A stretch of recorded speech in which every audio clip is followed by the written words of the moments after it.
Magandang araw sa ating lahat. Ako ho si David Dino Duarte, 31 taong gulang at graduate ng Mechanical Technology sa Sorsogon State University at proud young agripreneur ng lalawigan ng Sorsogon. At ang napili ko hong agribusiness ay charcoal briquette at hydroponics. Matapos ang mahigit 6 na taon ko bilang AutoCAD draftsman sa isang construction company, ay napagdesisyonan kong umuwi sa aming probinsya dahil na rin sa naranasan kong pagka-burnout at hindi na rin ako masaya sa buhay empleyado. Nagsariling sikap ako para matuto. Nag-research lamang ako sa YouTube at Google kung anong magandang simulan. Ang una kong naging agribusiness ay hydroponics. Habang nagtatrial and error ako, ay ongoing na ang construction ng aking malaking greenhouse sa baba.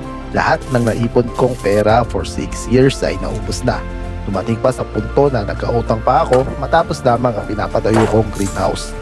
Buti na lamang ay dumating ang Young Farmers Challenge program at nagwagi ako ng 80,000 pesos sa provincial level. Ang 80,000 na napanalunan ko ay ginamit ko para matupad na ang pangalawa kong agribusiness. Ito ay ang charcoal briquetting. Gamit ang aking kaalaman at karanasan bilang AutoCAD draftsman sa isang construction company, ay ako na mismo ang nagdisenyo at nag-fabricate ng mga makina na gagamitin ko sa aking charcoal briquette business. Ito ang aking magiging ambag sa agrikultura dito ho sa lalawigan ng Sorsogon. Nang matapos ko nang mabuo ang mga makina ay nag-expand na tayo ng mga produkto. Ang ilan sa mga ito ay ang Mokusako wood vinegar, charcoal dehumidifier, at ang aking pinagmamalaki na rotating grill with charcoal lifter. Dahil nakikilala na tayo ng paunti-unti ay dumadami na rin ang ating sinusuplayan ng briquette. Ang ilan sa mga ito ay ang mga sanggipsalan at restaurant sa loob at labas ng Sorsogon Province. Sa mahigit 3 taon ko na sa agribusiness ay marami na tayong sinalihan na kompetisyon at ang ilan doon ay nagwagi tayo. Nakikilala na rin tayo ng iba't ibang institusyon, mapapribado man o pampublikong ahensya ng gobyerno. Ang Tabok Agricultural Farm ay hindi lamang isang agribusiness.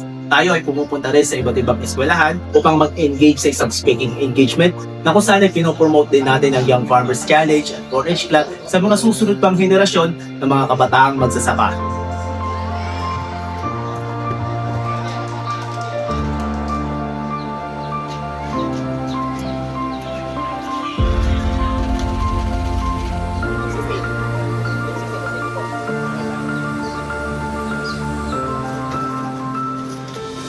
Ako mismo ang pumupunta sa mga palengke upang bumili sa kanila ng mga durog na uling na dati ay wala nang pakinabang. Ang mga materialis na ito ay ginagamit natin bilang isa sa mga raw materials para sa ating ginagawa na charcoal briquette na kaya ko nito. Bilang isang social enterprise din ay ang mga basurang agrikultural na nakakalat sa aming probinsya na dating wala ng halaga ay ngayon ay may monetary value na dahil binibili na natin ito sa magandang presyo. Kung sakaling pala rin ako na manalo sa national competition ay asahan nyo na sulit ang bawat sentimo na pinupunan ng taong bayan para sa agribusiness ko.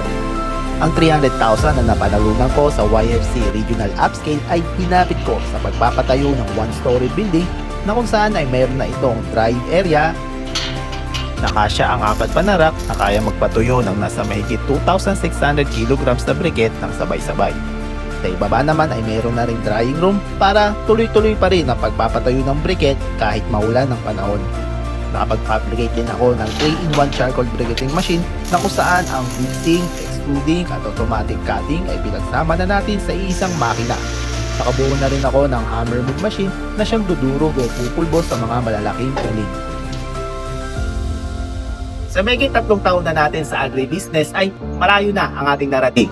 Kapag nanalo ko dito sa YFC Upscale sa national level ay asahan nyo na tuloy-tuloy pa ang inobasyon at marami pa tayong dadagdagin at i-improve para mas mapalago pa ang sektor ng agrikultura dito sa aming lalawigan. Maraming salamat po at mabuhay ka, YFC!